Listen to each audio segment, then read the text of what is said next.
So I'm going over this.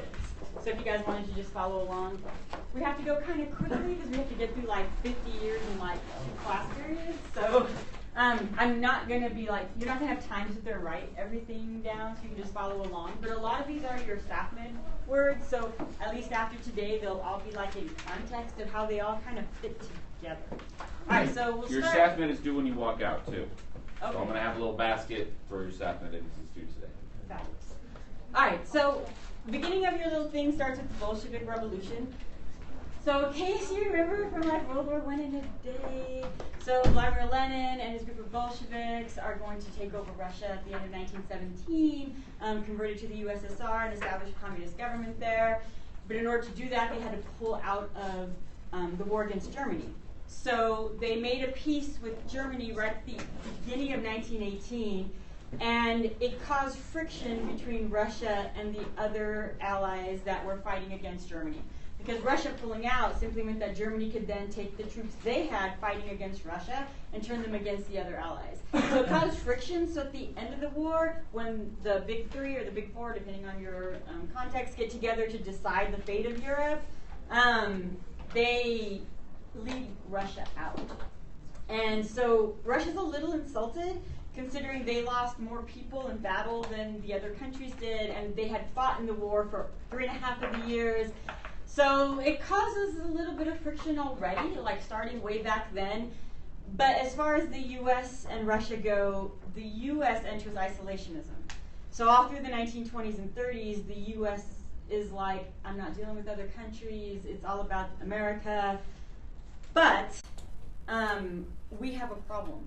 And this starts in like 1920-ish when a series of mail bombs are sent to key congressmen and media people claiming that the Communist Party of the United States is here and that they're going to take over. And it starts this sort of fear of communism in America in the 1920s, and it never fully goes away. We just have other distractions. So all of that kind of starts off on a bad foot with the new USSR. But I do want to fast forward. So we're going to fast forward through the 20s and 30s, and we're going to get to the 1930s, where Adolf Hitler has already risen to power, and you have Italy has already risen to power. And there's a problem when Germany begins occupying territory that formerly belonged to them. After they occupied the Sudetenland in 1938 and Czechoslovakia throws a fit, it was decided that the leaders of Europe would meet and would settle like what Hitler is doing. So they meet in Munich in the Munich Conference in 1938. And what bothered Russia about this is that this is supposed to be like the leaders of like the major countries in Europe, and the USSR is not invited. Even though they are considered one of the countries of Europe and one of the powerful countries in Europe, they're not invited to the Munich Conference, but Italy is. And it had nothing to do with Italy either. So Russia's been snubbed now. They weren't invited to discuss Versailles because they pulled out of the war early. They're not invited to the Munich Conference. So it appears to Russia, especially Mr. very paranoid Stalin, that the countries of Europe don't see him as like another European country. So there's already a little bit of friction going on there. But then the war begins, right? And Germany starts fighting. And initially, Germany and the USSR had a pact so that they could take over Poland. But then later on, Germany invades the USSR, and the U.S. extends the Lend-Lease policy to the USSR, which you guys already kind of know. So when the U.S. enters the war after Pearl Harbor, we are allies with the USSR. And your Gaddis book will talk a lot about the relationship that both Stalin and Churchill and Roosevelt kind of have with each other, and they're kind of distrust on all 3 sides. And so I won't get into depth on that, because you'll be reading about it if you haven't already. You definitely want to by Monday. But as the war progresses, things happen that the United States does that does cause friction. And one of it was going to Northern Africa first, because the USSR is the one really taking the heavy losses, especially after the Battle of Stalingrad. And the fact that the U.S. went to northern Africa and chose to go that route instead of helping the Russians kind of like bothered Russia. But then when we opened a second front in France, that was like the last straw. It was as if the United States doesn't care how many Russians die in this war. And it causes a lot of friction between not just Stalin, but a lot of the people of Russia who feel not betrayed, but they feel that the U.S. doesn't value them. So there's already a lot of growing resentment among the people of the USSR against the United States, but we are still allies in this war. We do still fight side by side. As the war is drawing to an end and it becomes obvious that Germany is going to lose, the last really big meeting of the Allies is going to be at Yalta in 1945. And Roosevelt's there, Churchill's there, and Stalin's there, and the three of them have to kind of decide the fate of Europe at the end of the war. And so the key highlights I kind of put up there, our biggest concern, and now Churchill was like that too, is we don't want to make the mistake we made in World War I. In World War I, the treaty decided that Germany was at fault, Germany had to be punished, Germany had to pay war reparations, that Germany, this was all Germany's fault. And putting all that on Germany paved the way for Hitler to rise. So we don't want to make that mistake again. Instead of punishing all of Germany, would it be okay if we just punished the war criminals? We were fortunate in that we did have Franklin Roosevelt, who was a really good speaker and a great diplomat, and his temperament helped calm Stalin down, and Stalin would eventually go along with it. They didn't want to initially. You can't blame Stalin for wanting punishment to Germany. You have to understand numbers. When you look at how many people were killed in this war, even if you just look at military, the U.S. going into Yalta, our total military deaths barely go over 400,000. That includes fighting Japan. England is even less, 300 and something thousand for England. Total military, solely military, non-civilian deaths with the USSR is 10 million. If you include civilians, it's another 10 million. They lost 20 million people because of Germany. And America's like, oh, we don't want to punish Germany. And Stalin was like, you don't want to punish them? Like, my countryside is destroyed. My countrymen have been destroyed. But you know, Roosevelt, the schmooze talker. And finally, Stalin agreed. Punishing the war criminals. Punish the people who ran the concentration camps. Punish the government officials who were responsible for this. Hitler and, Heinrich Himmler and all of them guys. Okay. So he went along with that. But that's not the only thing discussed at Yalta. A big concern we have is that the Soviet Union liberated Poland, and they invaded Poland at the beginning of the war. So we expect for Poland to be freed at the end of the war. And it's very clear that the Soviet Union intends to keep it. And so at the meeting, Roosevelt and Churchill made it very clear that Poland was free before this war started. Poland will be free when this war is over. And Russia did not agree. Like, part of Poland is mine. And the other two were pretty, stern that that's not the way it's going to be. And so finally, Stalin relented and agreed to an election in Poland. We'll keep occupation, we'll keep troops there until an election can be held in Poland. But I want you to know, we're running a communist to be the leader of Poland. And we're like, oh, yeah. That was a pretty good compromise. Felt good about it. Our other big concern is the United Nations. Just all the events of the 1930s made it very clear how a good functioning United Nations, an international organization of collective security, is necessary for a free world to continue. But it won't work if Russia doesn't join. If Russia doesn't join the UN, we know Stalin's ambition. So if they don't join the UN, then the UN won't work. So we have to convince them. Luckily we have Roosevelt, who's good at stuff like that. And so he's trying to explain to Stalin the benefits of the UN. But Stalin brought up a very good point. So if, say, two of the nations are arguing about whatever, and they don't agree, and the UN decides that we have to use military force, that's what collective security is, and we're going to form a UN army, and we're going to send them in there, who's going to do the fighting? Who's really going to send troops to fight? Is it going to be Belgium? I don't think so. Is it going to be, Czechoslovakia? I don't think so. Who's it going to be? It's going to be the U.S., England, France, China, and Russia. The 5 countries that have an army the size that can collaborate together.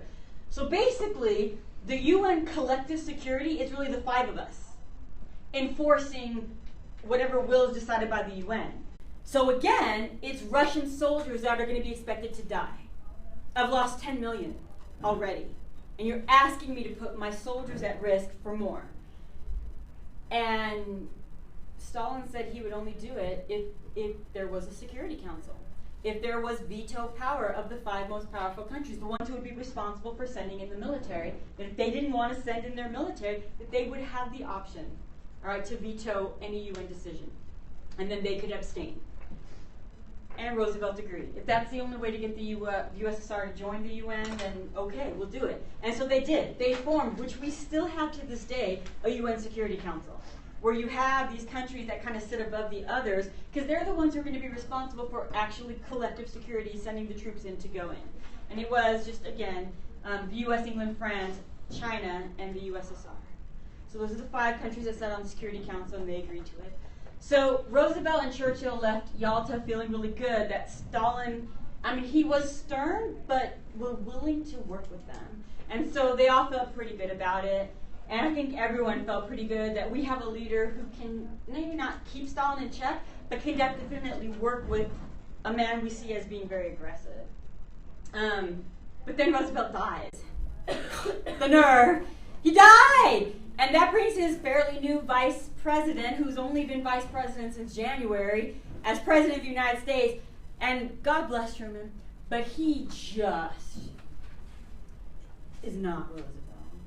Like, Roosevelt's like smooth talking, and Truman's just like, I'm gonna tell you how it is. And often says things that people are like, oh, you're like, oh, we can relate. Yes, you can.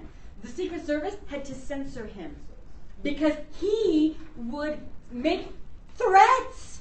Like, I'm going to beat the crap out of you. Threats to, like, journalists. And Secret Service was always like, oh, Mr. Truman's done talking, because that's how he was. So as a diplomat, we were a little concerned with the relationship with the USSR, and we are right to be so, because in one of his first speeches, a member of the media asked him how he intended to proceed with the USSR, and his response was, I'm tired of babying the Soviets.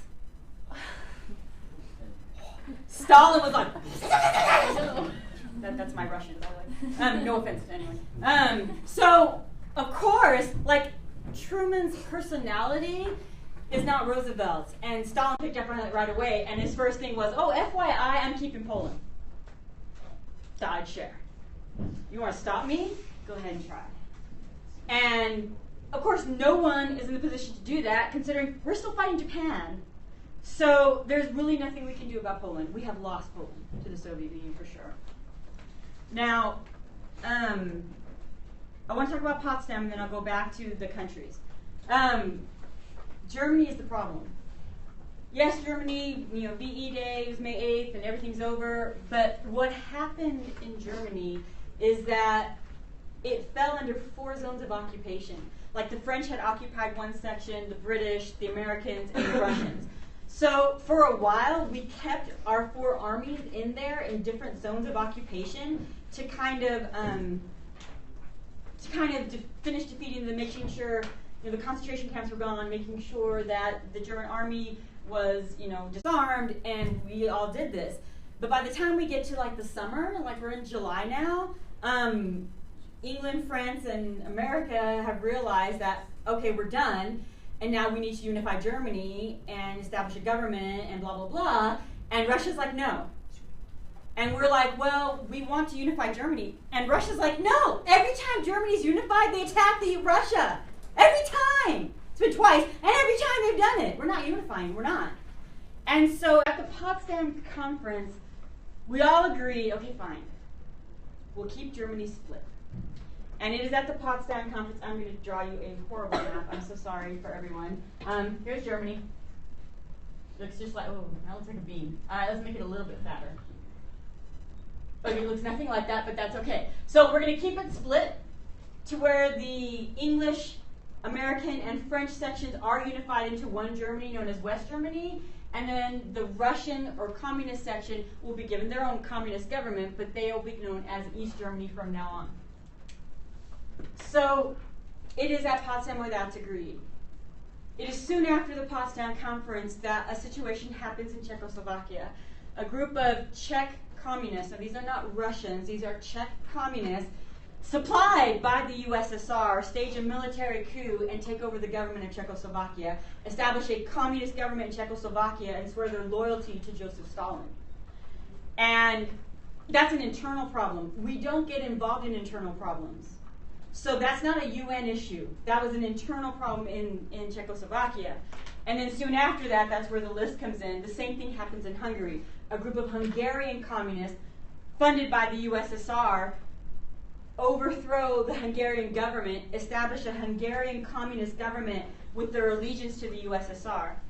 And then the same thing in Romania. Romanian communists funded by the USSR overthrow the Romanian government and establish a Romanian communist government loyal to the USSR. And then Bulgaria. A Bulgarian communist, again, these are internal fights. So these are not the Russians moving in. If the Russians had moved in, then we could do something, but we can't do anything about internal problems. So now we have all of these countries that all border Russia, have communist governments that are loyal to Russia, and most military people understood exactly what Russia's doing. If you look at them, they all surround Russia. It's like Russia is creating this military buffer zone between them and Western Europe. So if Western Europe ever were to try to act against Russia, they have to go through these Eastern Bloc countries to get there. And so he's protecting himself. He just lost 20 million people. He's protecting himself. Our biggest concern, though, happens when the same thing happens in Greece and Turkey. Because neither of them are really necessary for the protection of Russia like the others were. We believe Greece is the gateway to the Mediterranean for Russia, and if they get a hold of Greece, then they have access to all of northern Africa. So they could basically do what Italy tried to do. And if they get Turkey, they have access to all of the Middle East and all of the Middle Eastern oil and could literally control the world's oil. That's our concern with Greece and Turkey. So Truman's like, okay, so we can't intervene, right? Because that's not a UN thing. It's not our place to intervene in internal struggles, but we got to do something. And he goes to Congress and he's like, we got to do something. We got to help them. So Congress passes the Truman Doctrine. The Truman Doctrine will give money to any country fighting communism if they ask for it. So when Greece is fighting this communist uprising, we basically called Greece and said, look, we have this thing, the Truman Doctrine. If you need money to purchase supplies, hire mercenaries, whatever you need to do, you got it. And Greece was like, yeah. And we offered the same to Turkey, which also agreed. So with our financial help, both Greece and Turkey were able to put down the rebellions, and neither of them fell to communism. Now, that's a good thing. So if any other countries do this, we can help them. But what we really would like is to keep them from starting at all. How can America, 3,000 miles away from Europe, keep any other country like France or like any of our allies countries from having these revolutions to begin with? So it's not that complicated. When people are, what started the Bolshevik Revolution? What starts these revolutions? When people are hungry, when they have no jobs, when they're living in cardboard boxes, people want a new government. And so this is the underlying problem of all of these countries, is their economies were shattered, and they wanted a new government that would help them. And that paves the way for revolution. If people are working, if people have food to feed their children, if people are happy, they don't rebel. Happy people don't rebel.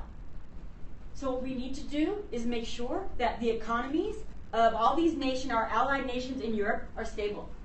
Where they're stable. They're not like in danger of collapse and in danger of Hoovervilles and in danger of any of that. We have to stabilize their economies. Enter the Marshall Plan.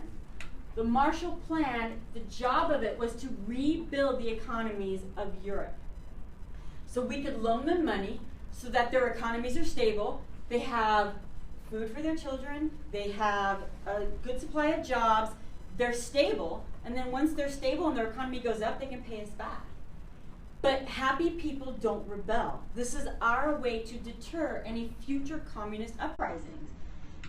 I want you to all understand, we offered this to all the countries of Europe. Poland, Russia, all of them. And Stalin was insulted. You don't think I can keep my economy in check with this? And so you'll read a little bit more about this in Gaddis and the Soviet response to the Marshall Plan. But this is America's way of trying to stop the spread of communism. And you'll read about the Keenan Telegram, and it all ties into that. All right. So, Truman Doctrine, Marshall Plan. National security. So, our concern, of course, is we're making all these things blatantly anti-communist things. That could put America in danger. So we create an organization with that exact intent in mind to protect America. It's called the National Security Organization, right? The National Security Act creates the NSC, the National Security Council. Their job is to protect America. Think of Homeland Security, but bigger in scope. Like, they're making sure that America's borders are protected. They're making sure that American islands are protected, Alaska. We need to make sure American security is secure against a possible communist threat, abroad or domestic. Now, the only way we can ensure that America is, like, not in danger is that we have to know what is going on in all these communist countries. We have to know from the inside if they're plotting anything against America. Now, we already have spies. We have had spies since George Washington. He used spies extensively in the American Revolution. Lincoln used spies. Harriet Tubman was a Union spy. We've always had spies. What we've never had was an organization of spies that recruit and train and are funded constantly. So we create the CIA, the Central Intelligence Agency, funded by the government, whose sole purpose is to gather intel at a time when we feel we are indeed at threat by communism. So we create the CIA. We create the Joint Chiefs of Staff. That's not on here either. It doesn't matter. All right, now, let's talk about problems domestically. We know we have a Communist Party. They had the biggest membership ever in the 1930s during the Great Depression. They're still around. They're a threat. But at the same time, if you claim to be this country where you can belong to any political party you want to, can't you belong to the American Communist Party? I mean, isn't that your right to do it? But if communism is such a threat to America, then people promoting communism are really like anti-American. And so how can we keep people from being influenced by communists? So the first thing we have to decide is who influences people the most. And by people, we really mean you, America's youth. You're like the people we're worried about. Like old people like me, we already have our decision. We ain't gonna turn to no communism. But y'all lived through the Great Depression. You were kids growing up with no food. You could easily be influenced by communists who are promising you a better life and equality and no rich and no poor. So you are the ones we worry about. So the government made extensive studies which they figured out who influences you the most. And I think it's probably still true. Celebrities influence you the most. They just do. Whether you want to admit it or not, they start trends, they start fashion, they speak a certain way, they speak a certain lingo, they sag their pants and suddenly everyone's sagging their pants. Not everyone. Some people have class. Just kidding. So if celebrities are the ones influencing you and celebrities are telling you how communism is so great, then celebrities are a threat to America. So the House of Representatives formed a group called the HUAC, the House Un-American Activities Committee, and began interviewing celebrities. And by interviewing, I don't mean like, hey, we want to invite you to this. They were more like hearings, where a celebrity would be charged with inciting communism and would be ordered to appear in Washington, D.C. before a House committee. And they would have to go, and they would be like, have you now, or have you ever been a member of the Communist Party? And you had to answer. And if you answered, it's not your business, and you are refusing to cooperate, you were blacklisted. That list is sent to every Hollywood producer that you are an uncooperative American. And now you can get no job in Hollywood. And, I mean, they would bring in all of these top Hollywood. They brought in Ginger Rogers. She was like one of the most popular actresses of the day. And they put her on the stand and they were like, are you now, or have you been a member of the Communist Party? And she's like, no. And they're like, then how do you explain this? And they show a clip from a film that she did. In the film, the role called for the actress, her, to say the words, share and share alike. That's the American way. And they were like, nah, that is a communist idea. And she was like, it was in the script. And they were like, but no real American would say that. And she was like, what? And then her mom comes in tears. Leave my daughter alone. Those Hollywood people made her do it. But this is how serious they were about worrying about celebrities influencing you. Several celebrities are blacklisted and could not work in Hollywood. Others, like Charlie Chaplin, were like, this is crap, I'm leaving, and moved out of the country to France. This is crap.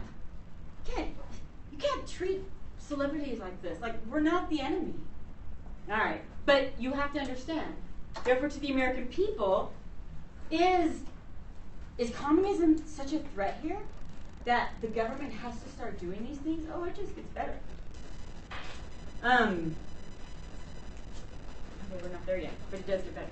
All right, I put in Yugoslavia's break with the USSR. Your book will talk a significant amount about it. Yugoslavia is another country that they revolted, and they now have a communist country. The difference between Yugoslavia and all the others is that the man who took over Yugoslavia, Tito, did not do it with Soviet funding. He did it on his own. Therefore, he doesn't answer to Stalin, and Stalin could never control him.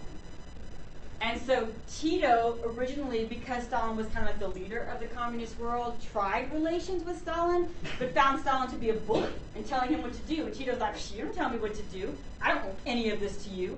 So Tito cut ties with the Soviet Union. That caused a little bit of happiness in America to know that not all communist countries have to follow Stalin, but it causes some conflict with Stalin, and you'll read about it in Gaddis, so I won't get into it. But you do need to know that there is a communist country that's not loyal to Stalin at this time, and that is Yugoslavia, and only Yugoslavia for now. All right, now we get to my favorite part, Berlin. Okay, so you see my lovely map. So you have to understand that by now, the United States has kind of made ourselves like the leader of the free world.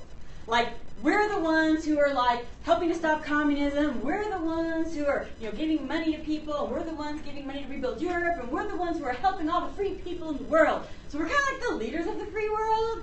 So when we split Germany, we run into a slight problem. And that is that the capital of Germany has always been Berlin. Like always. Since Germany has been a united country, its capital has been Berlin. Well, Berlin is here in East Germany. So Stalin was like, it makes sense, yes? Berlin be capital of East Germany, and West Germany pick new capital. I don't know why he sounds like he's German, but he does in my world. And Truman was like, no. Berlin is the capital of all Germany. And Stalin's like, he's stupid. Berlin is in East Germany, is capital of East Germany. And Truman said no. So we split Berlin. So Berlin is split down the middle. So East Berlin is controlled by East Germany and is communist. West Berlin is controlled by West Germany and is not communist. But it is half of a free city in the middle of a communist country. So picture Nevada being communist Germany and Las Vegas in the middle of Nevada being split down Las Vegas Boulevard. And if you live east of Las Vegas Boulevard, you are now communist and under communist control, which means you cannot go to church, you cannot wear a cross around your neck, you cannot go anywhere without permission from government. But if you live on the west side of Las Vegas Boulevard, you're free to do whatever you want. You can go to church, you can hallelujah all you want, you can travel wherever you want, but you do have to be careful. There are only 3 roads that lead out and you have to stay on those roads. Like, don't be like, oh man, but I got a Jeep, I'm going off-roading. Because as soon as you get off the road, you're in like East Germany. So, I know some of you were all already in your head going, which side of Las Vegas do I live on? So if you live on the west side, by the way, you couldn't come to Valley anymore. Because Valley's on the east side, so you'll be going to wherever your homeschool is on the west side. If your family is split, like your sister lives on one side and you live on the other, oh, you'll never see her again. Ever in your life. Now, they put patrols around to make sure people didn't try to escape from east side of Berlin. Now, you're thinking probably to yourself, like, that's just stupid. I mean, Sarasota is like half the city. Well, half the city is like 800,000 people. Are you going to, if you're the leader of the free world, allow 800,000 people to lose all their rights? To have to live under communism and can't worship and can't travel and can't see their sister? They should be free. And he's not going to allow 800,000 people to fall under communism if he can prevent it. And so he won't give up Berlin. He will not give up Berlin. Berlin will remain split until 1989. And so, to keep those people free. So, don't blame Truman. His mind's in the right place. If we are the leader of the free world, we must protect free people everywhere.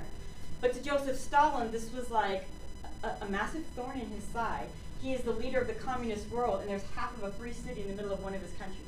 Half a free city. Half! Not even a whole. Half a free city. And so in 1948, Stalin decided to show his hand, that he's not going to just like sit here and take what's going on in Berlin lying down. So he sets up a blockade, and he blocks all three of the roads so that no one can leave West Berlin and no one can get to West Berlin. Now the problem with West Berlin is they have a small airport. They get most of their supplies via truck, and the trucks come on those three roads which are now blockaded. When Truman found out about the blockade, he who has a temper, okay, Truman has a temper, like blew a gasket, called up the army, and was like, how many planes do we have in Berlin, or in Germany? And they're like, I don't know. He's like, we'll send more. And so he sent all of these cargo planes to West Germany with the purpose of loading up the planes with supplies, then flying over the blockade, and then landing in the West Berlin airport and delivering supplies. And because we're truly American and we can't do anything on a small scale, every 90 seconds a plane is landing or taking off from West Berlin. I imagine that after a while the people of West Berlin were like, okay, you know what, we got enough supplies. Like, we don't have a room. That's not the point. The point is we're not going to let the Soviet Union be a bully to West Berlin. It went on for almost a year. It got to the point where kids in Berlin would get out of school, like little kids, well maybe high school, but mostly elementary school kids, and they would go watch the planes, and the pilots, as they would land, would throw candy out. I mean, like candy. You guys, I don't know if you ever played with these when you were little, the little parachute guys? Yeah, you can tie candy to it and throw it out, and the little parachute would land. The kids would get all excited. I had to explain that, because when I said they threw candy, it did not mean they had like a big bag of Jolly Ranchers, and we're like, you know, and the kids like, that! We did not do that in Germany.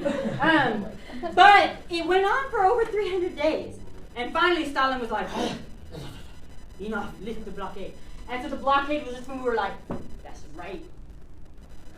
And it was America's stand against Soviet aggression, and we won. It was known as the Berlin Airlift. It was successful in the sense that we showed that we could and would defend the free people of Berlin. All right, while that is going on, we start to realize that the USSR aggression against Berlin could easily expand. What if they really tried to take over West Berlin by force? What if they tried to take over West Germany by force? And a lot of the nations of Europe are still really nervous about Stalin. And yes, we have the Truman Doctrine, but that's only once there's a that talks about internal. What if, like, he really does try to take over Berlin? So while the Berlin blockade was going on, we formed NATO, the North Atlantic Treaty Organization, which we are still a part of. It includes all North American countries. North Atlantic, did I say American? North Atlantic countries. France is in there, West Germany's in there, England's in there, we're in there, Canada's in there. All of us North Atlantic countries It is our own little military alliance where if any one of us is indeed attacked, all of us will defend. So if anyone tries to invade Canada, we're all going to defend Canada. Eh? So Canada is not really the one we're worried about. We're worried about West Germany, more specifically West Berlin. An act against West Berlin is an act against West Germany, which is an act against NATO, which will bring the U.S. against the USSR. And we formed NATO as a military stand against the USSR. We 100% believe, not a problem, because we got the bomb. And then they get the bomb a couple months later. The Soviet Union successfully tests their first atomic bomb in 1949. There's no way they could have gotten the bomb that quickly if they did not have a spy on the Manhattan Project. There is no way. So a huge investigation goes into who the spy was. I want you to know J. Robert Oppenheimer, the theoretical physicist who's responsible for creating the atomic bomb, was under suspicion of being a spy even while he was working on the project.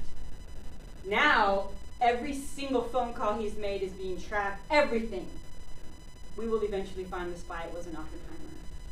But there was a spy, a scientist working on the project in Los Alamos, New Mexico. But now they have the bomb too, which means we need more bombs. If we're going to go to war over Berlin, over anything, we have to win. Outproduce the enemy worked for us before. It'll work for us in this way too. And we will outproduce the enemy. We must have more nuclear weapons than they do. We must have more than they do. All right. I got to really go faster. Okay, so. Not even done. Okay. Then, China falls to communism. Mao Zedong, who is a communist, has been fighting. This was back from your lectures in the 30s.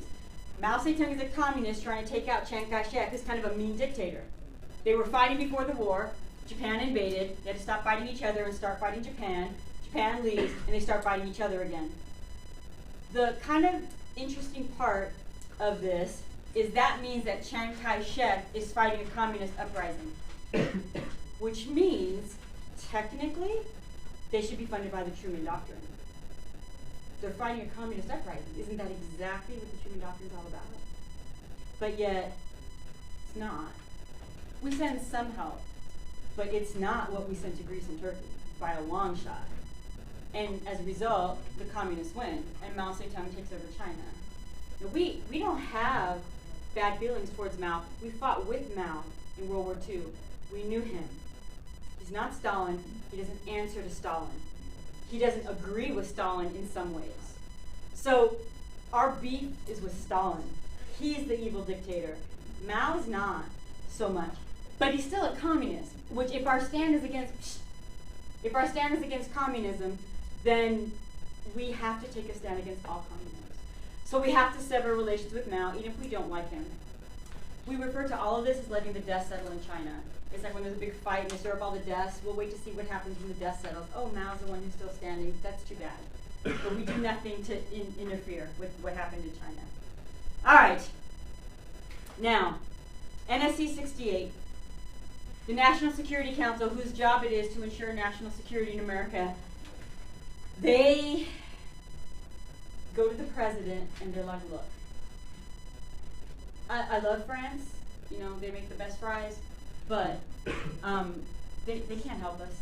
I mean, if there's really a war, it's not going to be Canada helping us. It's not going to be England, God bless them, our BFFs, they'll try. If there's really going to be a stand-up to communism, it's going to be us. And we have to accept that responsibility. And once we accept that responsibility, we have to plan for it. So NSC 68 comes around, which says, by law, that the United States cannot rely on other countries to stop the spread of communism. It is our responsibility alone, which means we have to prepare for it, which means we need a massive military. We need conventional weapons, nuclear weapons. We need to be prepared. And NSC 68 commits us to that. FYI, so you understand when we go to war in Vietnam, you need to understand it is our responsibility to stop the spread of communism. Ours and ours alone. We declared that in 1950. So when we talk about Vietnam in the future, and you're like, I can't believe we went to Vietnam, is the war we should never have gone to, then you change the law first. Because if we have the law that commits us to it, as Americans, we abide by it. So we'll get to that later. All right. Now, God bless Nevada and our Senator, Pat McCarran. Yes, McCarran Airport is named after him. McCarran's like, them commies are already here. You know they're already here. We got to take care of all them commies that are here. And Congress is like, yeah. And he's like, okay, here's my plan. They're referred to collectively as the McCarran Internal Securities Act, about internal security, about here in America, protecting us against communists who live here. So, from now on, according to this law, all communist organizations must register with the government. You're going to have a meeting, you got to let the government know first. No other organization has to do that. The American Red Cross does not have to get together and tell the government when they're going to have a meeting. AA does not have to get together and tell the government when they're going to have a meeting. But you're a communist, you need to let us know when you're going to have a meeting, because we're going to be there. And we're going to watch it. Not only that, to deter any of y'all, because y'all are IB, you're all revolutionaries anyways, keep you guys from plotting to take over, because I know that deep down inside, you're all a bunch of communists, all right? Planning any action against the United States will be severe penalties. And I'm talking prison, and depending on how far you go, could be the death penalty, because it could be considered treason. Now, it passed both houses with no problem. The House and the Senate went to President Truman, and Truman's like, aren't you guys getting a little carried away? I mean, I hate commies. You know I hate commies. But seriously? A bunch of college kids go to a coffee shop talking about how they would take over the government and you're going to throw them in prison? Like, I think you guys are getting a little bad. And so Truman, who is very staunchly anti-communist, vetoes it. And Congress is like, ugh, I can't believe you would do that. You know they're here. They're here. They're all here. And so they override his veto. So now Truman has to execute the law or face impeachment. And he was like, we're getting way out of control. Way out. It's done. All right. Yeah, we've made it this far so far. Just saying. Okay, so, Alger Hiss. Oh, I love Alger Hiss. So, Alger Hiss was a member of the State Department. And he served as a member of the State Department during the war. He shared secrets with the Soviet Union because they were our allies during the war. War is over. He's no longer a member of the State Department. And he is charged with giving secrets to the Soviet Union. He was like, we were allies! And they're like, no. Before the war, you were a communist spy.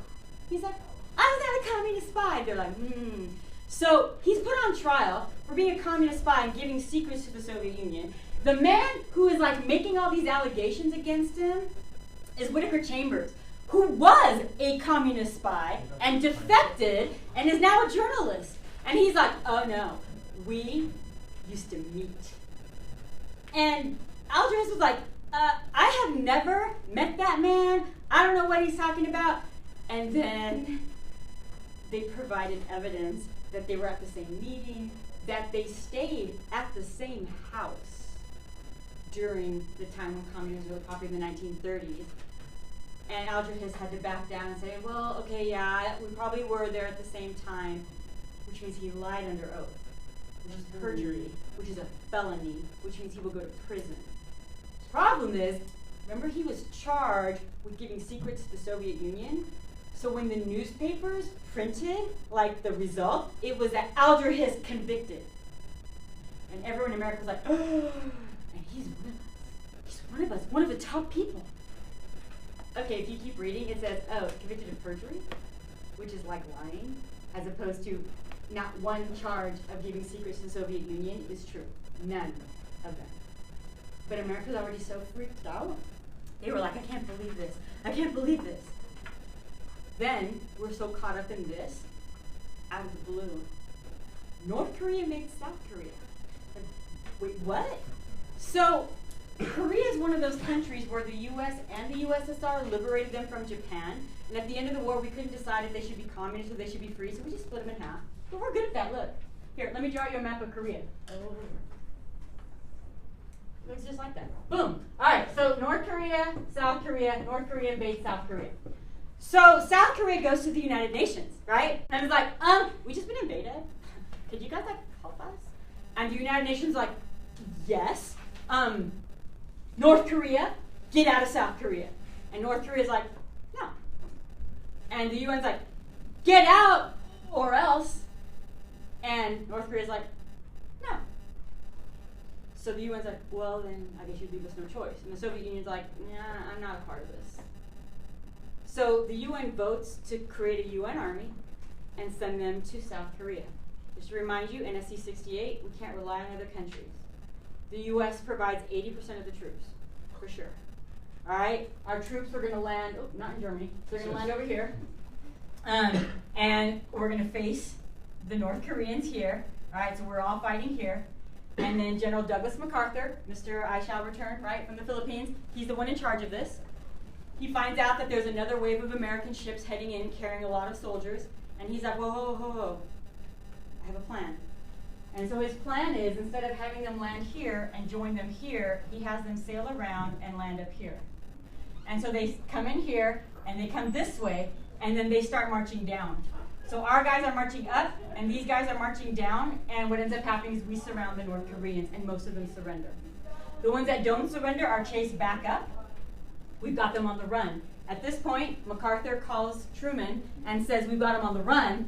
Should we cross the line and take over North Korea? And Truman's like, that changes the game plan. We're no longer defending, we're invading. And MacArthur's like, we got them on the run. There's no one left to defend them. You would go down in history as the president who united Korea and kicked the communists out. Truman's like, oh, I like that. While he's like trying to make up his decision, his phone rings and it's like China. And China's like, just so you know, North Korea is a good friend. Like you defended your friend, South Korea, we will defend North Korea if you cross that line. And MacArthur's like, they're bluffing. There's no way they could organize their forces in time. We will take North Korea down before China even steps in. And Truman's like, make it so. So we cross the line. As soon as we cross the line, China floods in, and now we're fighting North Korea and China. And they push us back. Almost all the fighting over the next 3 years takes place right here. We gain a couple miles, they push us back a couple miles. And it's us versus China and North Korea, and it's a huge, long war. And FYI, just before I forget, because we're about to run out of time, MacArthur actually called Truman and said, look, we could end this right now. Give me a couple bombs. I'll bomb Beijing. I'll bomb Shanghai. Make it glow in the dark. Done. And Truman's like, no, we're not going to nuke China. Okay, we'll finish the story tomorrow.